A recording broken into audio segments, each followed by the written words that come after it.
Greenleaf Gardens is a 15-acre public housing project in southwest DC that has a questionable future and a disturbing past. Greenleaf Gardens turned 65 years old this year, and the complaint from the residents is that it hasn't aged well. The complex has been reported that it has some of the city's most dilapidated affordable housing units, and that's according to DC's Housing Authority. It's a mixed cocktail of health hazards due to poor maintenance and a lack of financial support by the government. The Greenleaf housing complex stretches down Delaware Avenue, beginning on I Street and ending 5 blocks away on the other side of M Street, with the Greenleaf Senior Building and the Greenleaf Family Building. Greenleaf Gardens was built in 1959 by the National Capital Housing Authority, a branch of the federal government responsible for building and maintaining public housing until that program closed in 1974. Many of the Greenleaf residents were the same people who were displaced earlier from their homes in the Southwest DC slum clearance when alley houses and rows of townhomes were demolished by the federal government under the program of urban renewal. Greenleaf is a 493-unit development spanning 5 clusters of housing from 1st Street to 3rd Street, between I Street and N Street. The Greenleaf Senior Building is an 8-story high-rise for older residents and the disabled. The building contains 58 one-bedrooms and 157 two-bedroom apartments. This section south of M Street is the largest of the Greenleaf components, containing 327 units between the 2 buildings. A majority of the units in Greenleaf are 2 and 3 bedrooms, with the houses having 4 and 5 bedrooms. The contrast between the Greenleaf projects and its neighbors is that Greenleaf Gardens sit among prime real estate in this constantly developing gentrified side of DC. Greenleaf is walking distance of both the waterfront and Navy Yard metro stations, Nationals Park Stadium, Arena Stage Theater, Audi Field Stadium, retail shops along 4th Street including a Safeway grocery store, and a free shuttle ride away from the Fisherman's Wharf, which is still upgrading. And the Greenleaf residents have nervously watched the gentrification happen all around them. There's been a few attempts in the past decade to redevelop this complex, but nothing got far off the ground. In the meantime, the property has deteriorated since its construction decades ago. Lead paint, poor air quality, outdated plumbing, heating, bugs and rodents are among the persistent issues residents have been subjected to, along with the occasional violence that tends to boil over when neighborhood frustrations of poverty and the substandard living conditions are just too much. Since Greenleaf Gardens sit on very desirable property for developers in Southwest, the critics, including the former Attorney General Carl Racine, has said DCHA is far more concerned about redevelopment than maintaining clean and safe public housing. They are the District of Columbia's largest slumlord, said Carl Racine, who has sued DC Housing Authority twice. In one case, alleging that disabled residents have been waiting years to be moved to accessible units, Carl Racine has said, "The failures are inhumane and they require immediate action." A scathing federal audit by HUD describes a vast number of failures and an agency so mismanaged that tenant files were not updated, waiting lists were so long they were locked so new applicants couldn't be added to the list, and other files just sat untouched for 10 years while those residents lived in housing with mold and mice. Resident advocates with the nonprofit group Empower DC said that the audit confirmed what residents were suspecting all along, that Greenleaf will suffer the same fate as the Berry Farm housing project did. It was housing neglected for so long that the city deemed it unsafe for residents to live in. More than 400 people were eventually relocated from Berry Farm by 2019, and the city just recently broke ground on a new senior building in 2022, where Brenda Donald, director of the DC Housing Authority, has said that 77 units of the 108 units will be set aside for original Berry Farm tenants.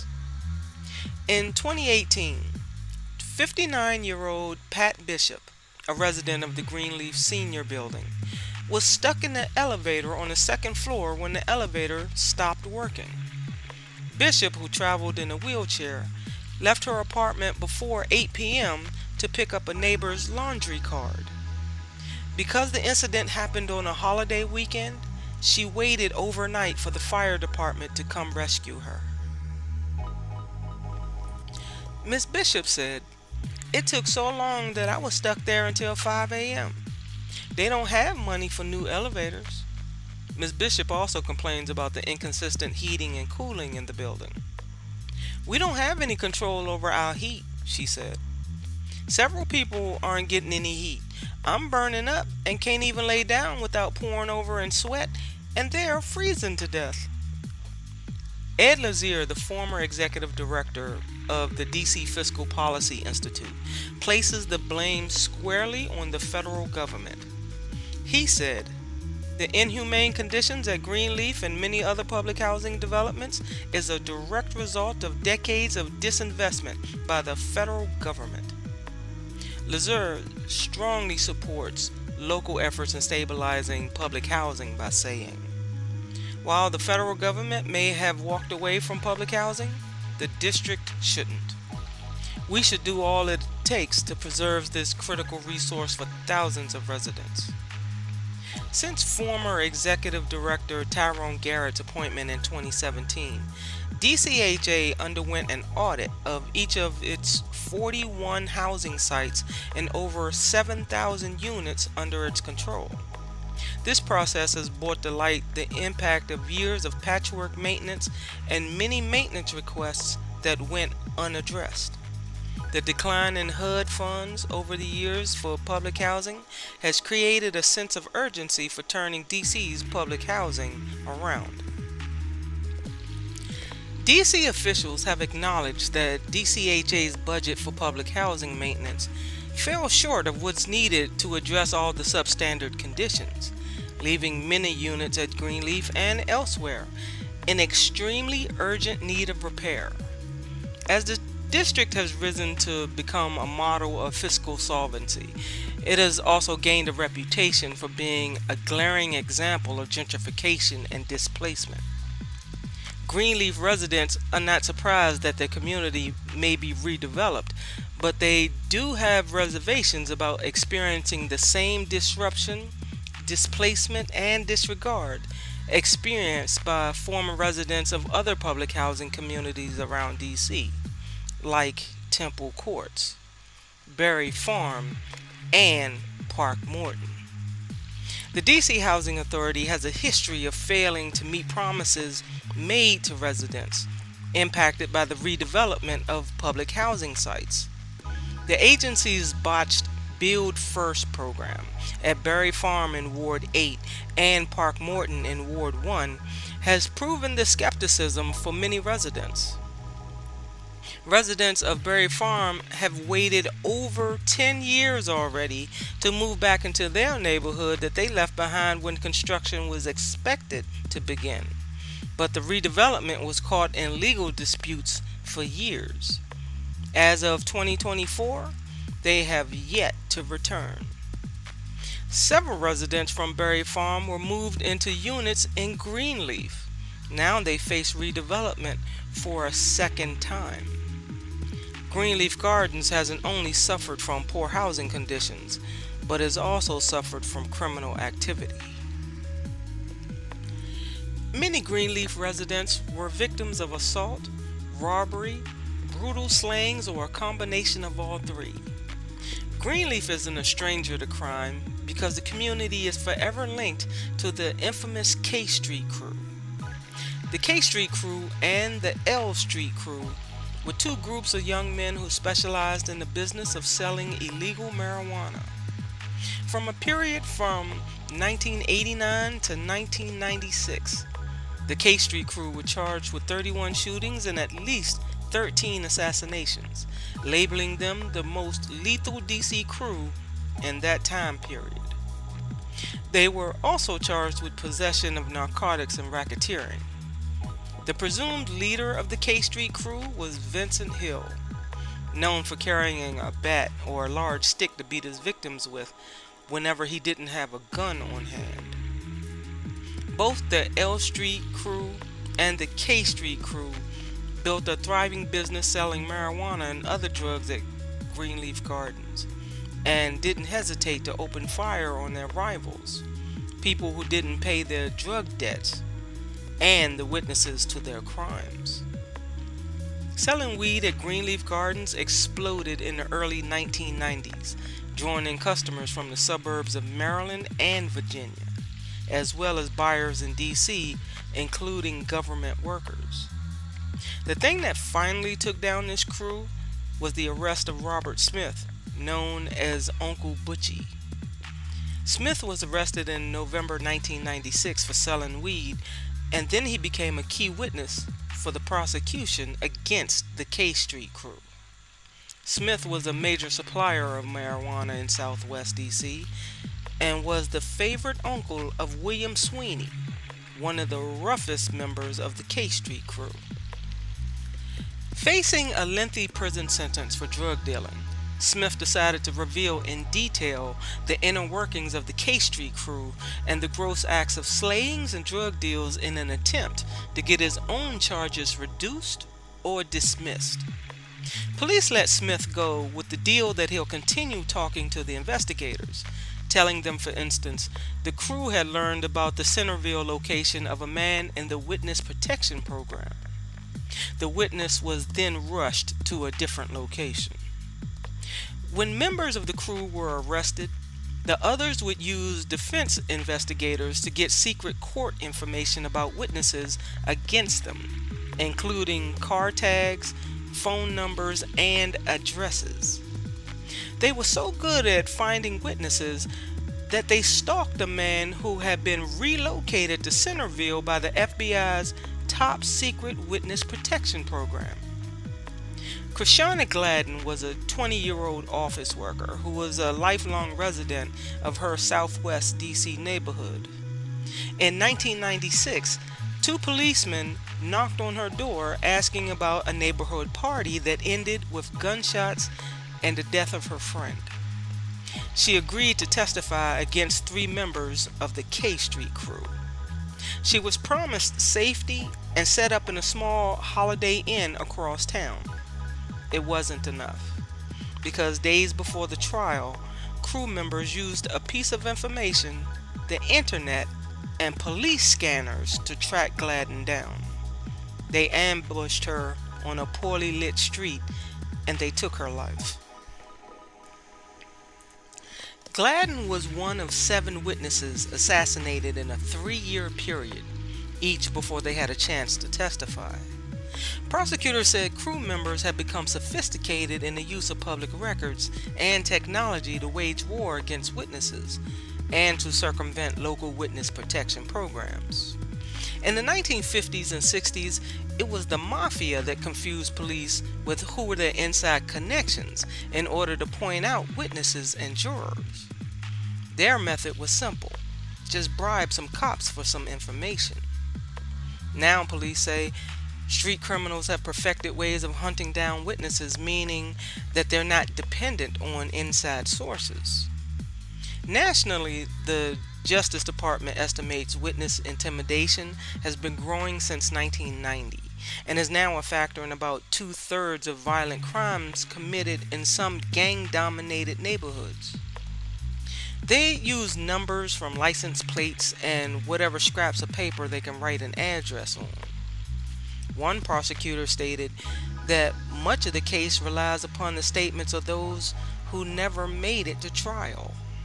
and the hunt for Miss Gladden began with a phone number on a scrap of paper that crew members somehow found. Prosecutors said crew members entered the number into an internet database and matched it with addresses near their neighborhood. Lots of online services let people get personal information on somebody else by using only a name, phone number, or address. With the address in hand, getting the name was easy. Crew members intimidated people in Gladden's neighborhood, mapped out her movements, shadowed her friends across town, and bought radio scanners to listen to conversations of police officers patrolling in their neighborhood. Finally, the trail led to Miss Gladden. According to court records, the K Street crew also found witnesses by cross-referencing bits of information with voter registration cards and marriage licenses. Robert Smith also told the police about a triple homicide that his nephew, William Sweeney, was involved in.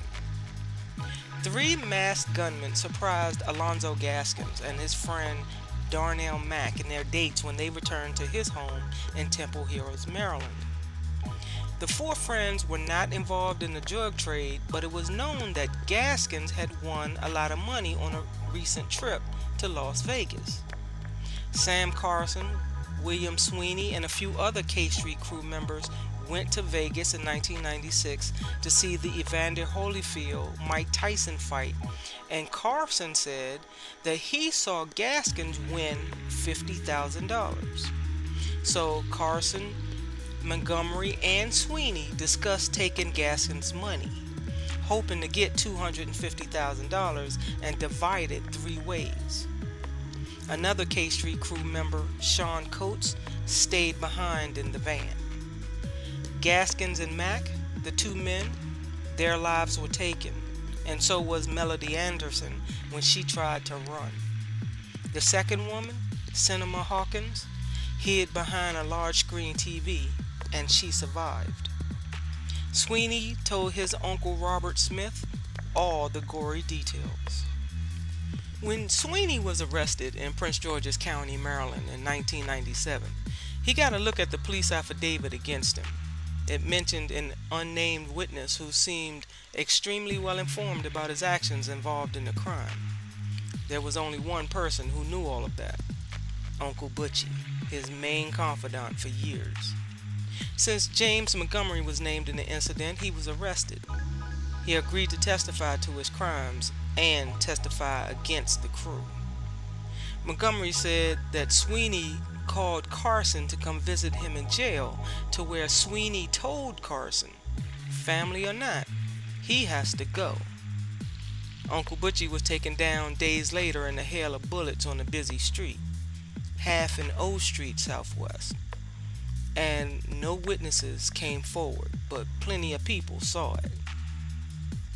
James Montgomery admitted to taking part in at least 7 homicides.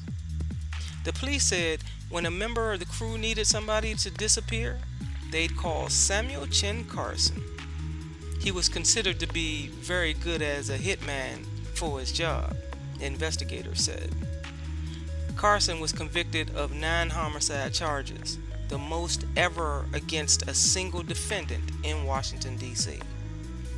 Among those that Carson was convicted of taking their lives were sisters Tarita Lucas and Teresa Thomas in 1991.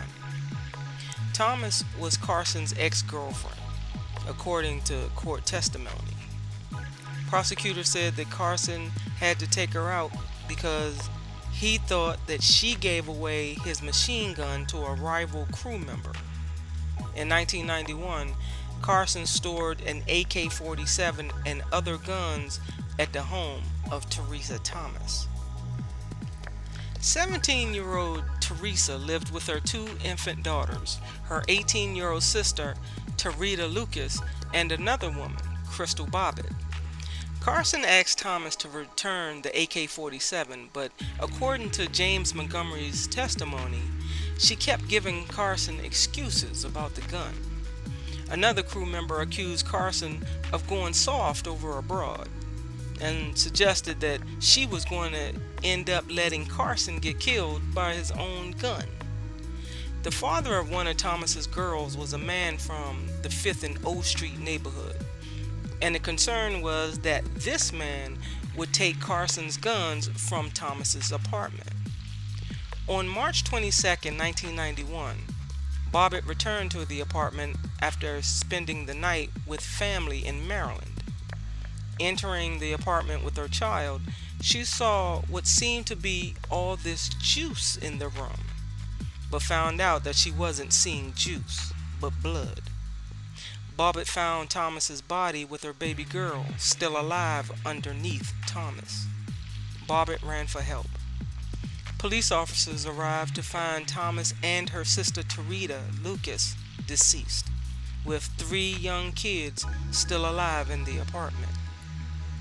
There were no signs of a forced entry, and pictures of Carson that had been in the apartment were now missing. According to Montgomery's testimony, Carson initially denied being responsible for the double homicide, but later Carson described to Montgomery what happened. Carson went to Thomas's apartment and kept asking her about the gun, and she kept on saying that she'll get the gun for him, but she couldn't get it right now because it was behind a lot of stuff and she didn't want to wake her kids up. Thomas kept giving him excuses, and so Carson went to the bathroom, came out, and fired at her head. Next, he eliminated Lucas.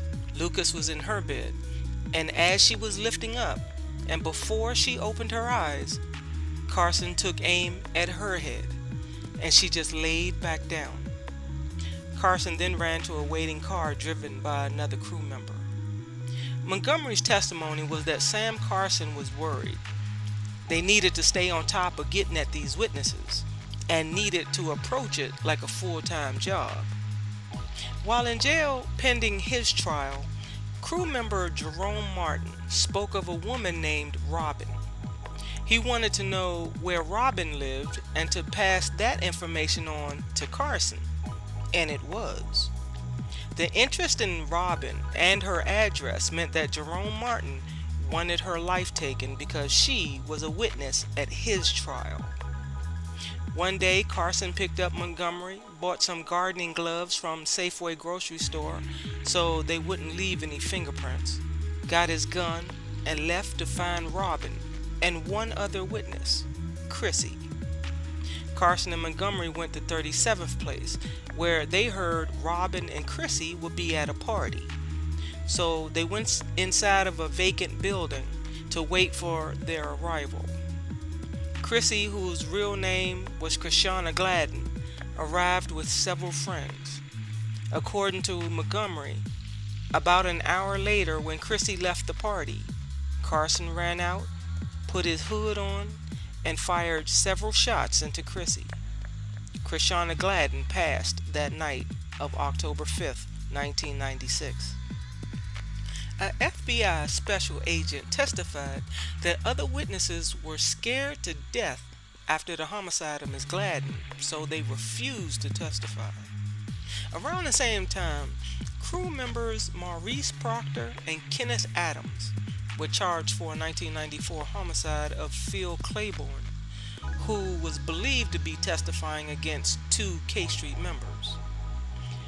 According to Arthur Rice, an inmate incarcerated with Proctor, said Proctor suspected that now Adams was cooperating with the police because he kept leaving the jail for no reason.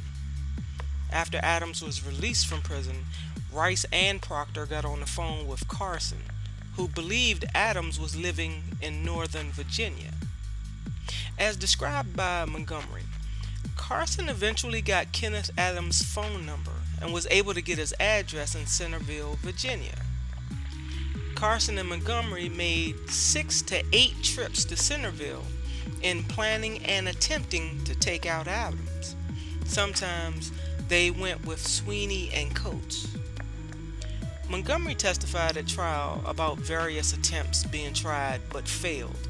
Attempts on Adams' life eventually stopped when Uncle Butchie informed the government that the K Street crew knew Adams was in Centerville, and was planning to take his life. Carson told Montgomery that if the crew put a hit on Smith, then they don't have a case. But eventually, they're going to come and get us if we don't hit Smith. After that, Carson and Montgomery would look around for Uncle Butchie whenever they were out and about in Southwest. Although they saw him a number of times, he was never alone. On June 16, 1997, Carson borrowed Montgomery's car. Later, Montgomery heard that Smith had been shot on Half Street. Carson returned that evening, and after discussing what happened to Uncle Butchie, he told Montgomery, "Man, trust me, we're all right," and returned Montgomery's car key to him. Carson told Montgomery to stay away from up Half Street and not to drive the car if he didn't have to. Smith was shot 11 times, 7 of which were in his head. About 2 a.m. in the morning in October 1993, a resident of Oxon Hill, Maryland, woke up to the sound of 4 people outside. When she looked out of her window, she saw 4 men arguing with Anthony Pryor, who was sitting in his truck. The men demanded that Pryor get out of the truck. When Pryor complied, the men began to fight him. Pryor started to run until he was shot twice by one of the assailants, and then he was forcibly taken. The witness did not know the identity of the men, but saw the door to the trunk of the assailant's car, left on the street after they fled with the victim. A witness living at the Arthur Capers housing complex in Southeast DC testified that at around 3 a.m. he heard noises outside. He saw a car pull up with Sweeney and other people in it. The car had no trunk, he said. Sweeney and others got out, took off their clothes, and tossed them in a trash can. Police arrived to find the car without a trunk door and various items laying around it.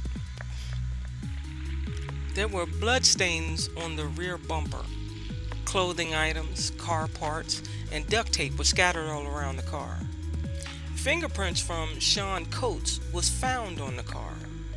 Coates later told Montgomery that he and others had robbed somebody and put them in the trunk, and the person that they abducted had ended up breaking the trunk off the car. A beef with some members from the L Street crew started in 1996. K Street member Charles Edwards was eliminated by L Street crew member Joey Simmons in July 1996 because Edwards had publicly said, according to a government witness, where he could sell his weed, telling other people that nobody runs no blocks and that he could sell this weed anywhere. Simmons and another L Street member, Ronald Souls, was shot in response to Edwards being shot. Vincent Hill and Sam Carson, along with other K Street members, were also shot during this time. The indictment accused 35-year-old Vincent Hill of taking the life of a founding member of the L Street crew in 1989. Vincent Hill's brother, 34-year-old William Hill, was also indicted. In a 77-page indictment, 10 members of the K Street crew have been indicted for their participation in a violent, illegal weed distribution operating in the surrounding area of the 200 block of K Street Southwest. This was the most organized witness killing system that we have ever seen, said Mike Volkov, head of the gang prosecution unit in the U.S. Attorney's Office. It wasn't haphazard. When they found out somebody was talking to the police, they got up each morning and worked at killing them. This particular trial was where all the defendants were males aged 22 to 35, and they were indicted on federal charges with 87 counts of racketeering and narcotics-related charges, including the assassination of 2 government witnesses, and was the longest criminal trial in DC history. The trials ended with a series of life without parole sentences being handed down, and there weren't headlines identifying the men as a group, but individuals who operated within the group. The assassination of witnesses has been a problem in DC since the drug wars in the 1980s through the 1990s. This sometimes pushed DC's homicide rate to the highest in the nation.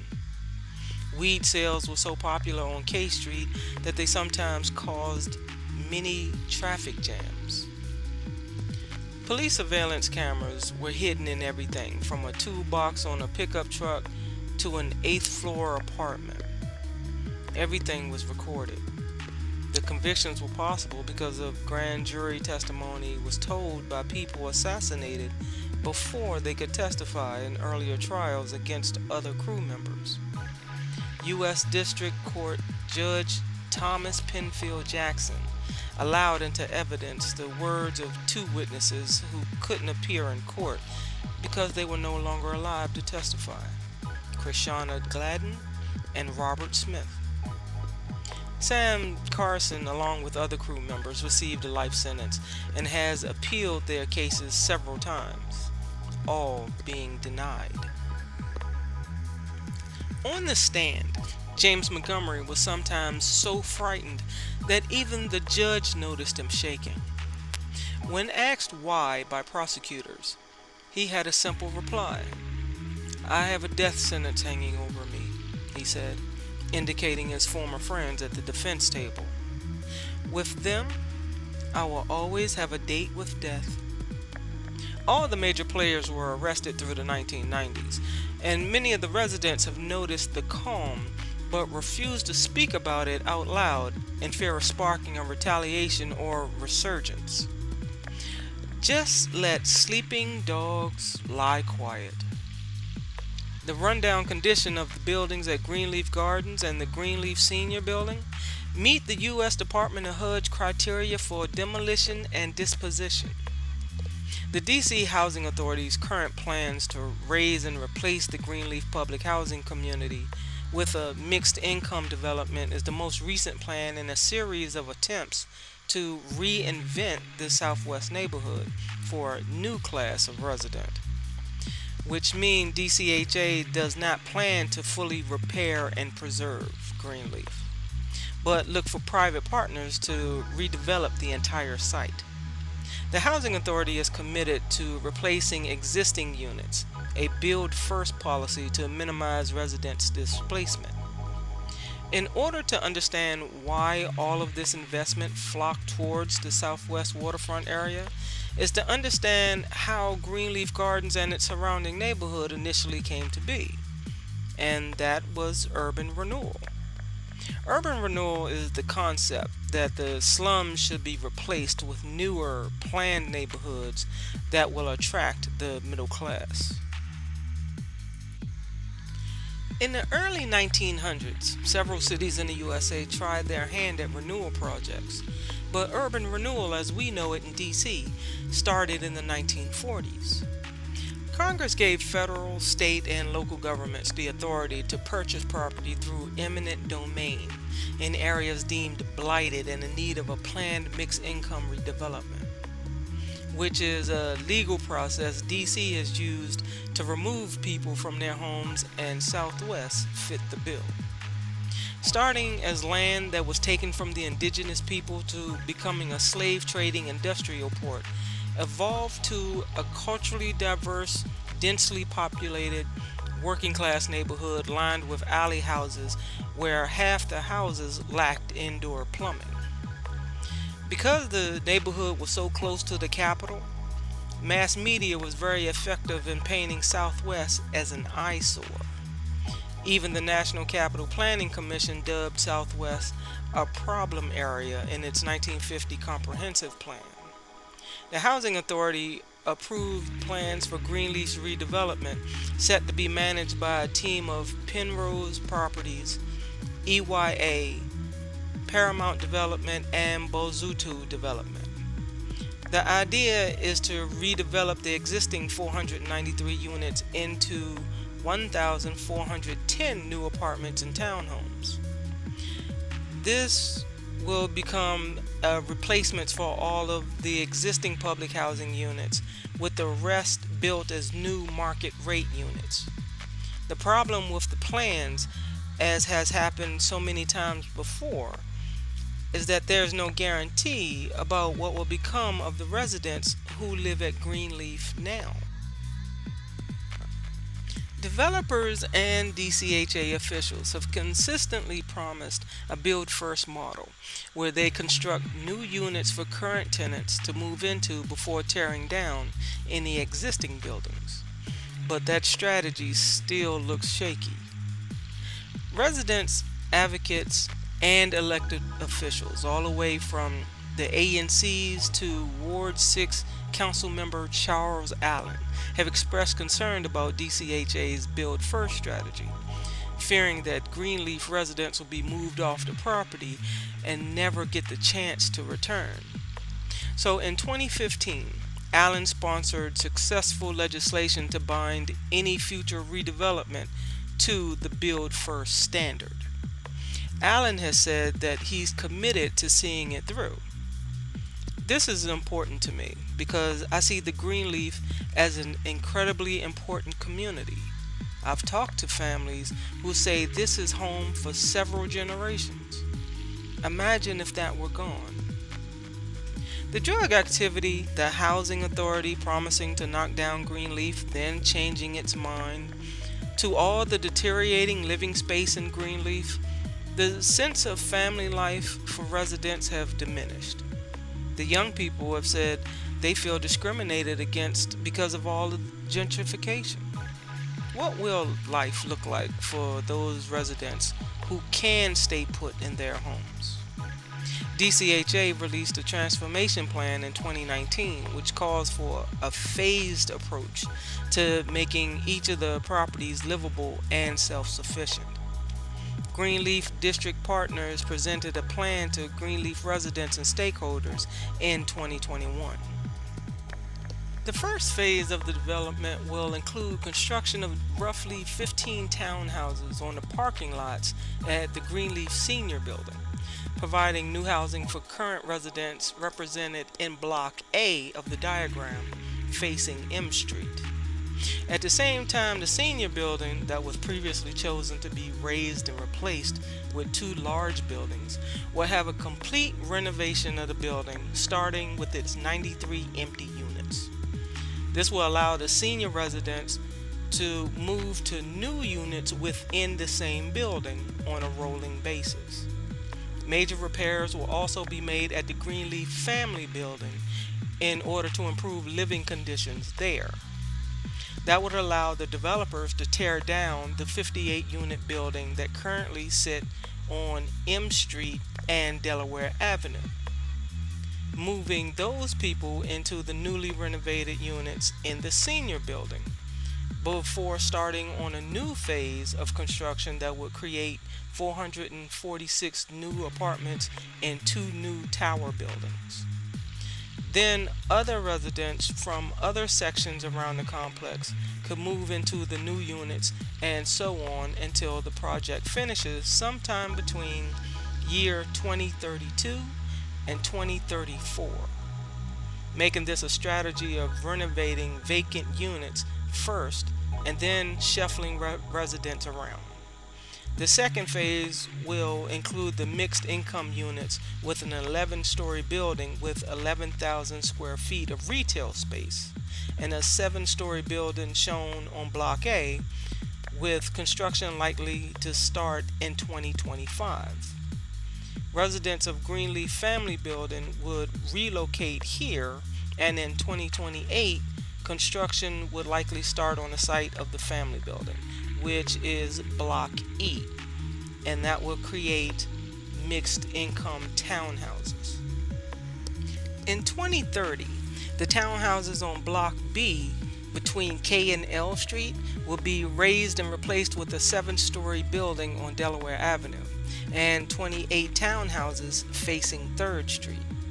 Finally, in 2032, the townhouses on Block C between I and K Streets will be raised and replaced with a 7-story building facing Delaware Avenue and 60 townhouses facing 3rd Street and its interior circle. There will still be a park with seating and play area along Delaware Avenue north of M Street, taking advantage of a 50-foot wide easement. The pedestrian-only walkways will be located between the townhouses and multifamily buildings on Block C and is meant to serve as a walkway and play area. The same space on Block B will operate as a space for cars and pedestrians. So will the space between Greenleaf Senior and the townhouses created on Canal Street. The space between Greenleaf Senior and M Street will also be turned into more of a plaza area with landscaping and seating. Some people are worried that this won't happen in time for Greenleaf's current older residents. They're setting this timeline out to 2032, but based on their track record, it'll be double or triple that amount of time before anything gets done, said tenant advocate Del Pelago. Most of these folks at Greenleaf won't be around anymore. I need to mention that developer Bozzuto was part of the Greenleaf team but dropped out of the Greenleaf redevelopment. A DCHA development official said that Bozzuto dropped out because it felt that the economics of the deal had changed.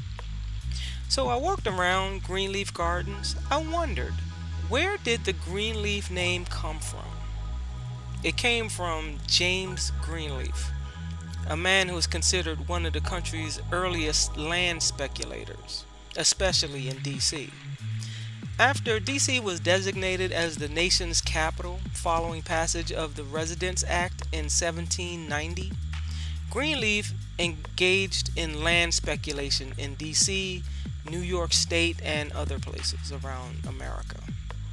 Greenleaf arrived in D.C. in 1793 and was present at the laying of the cornerstone of the United States Capitol on the following day, which was when Greenleaf met President George Washington.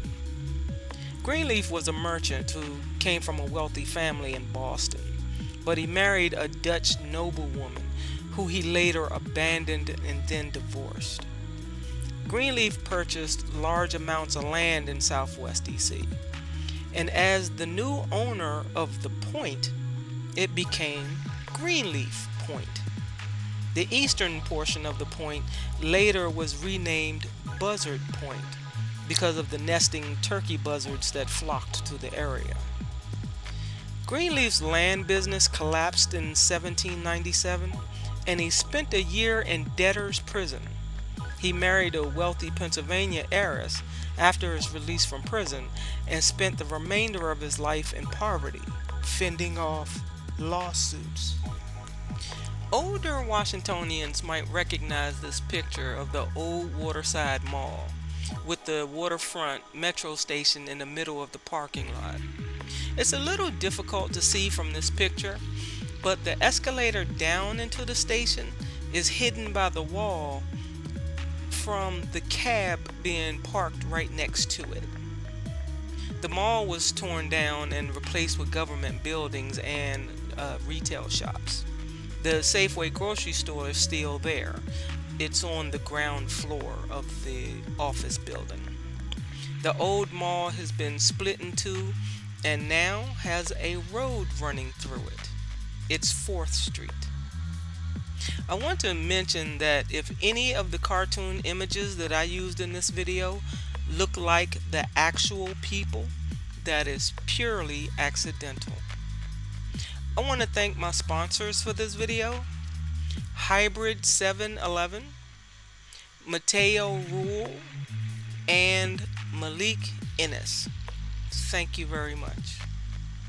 Let me know in the comments, what did you learn about Greenleaf Gardens or Southwest DC? Do you know anybody from Greenleaf Gardens? Or did you used to live in Greenleaf Gardens? Let us know your experience about Southwest DC in the comments. As for now, I am Dickie D, your DC tour guide, and I will see you in the next video.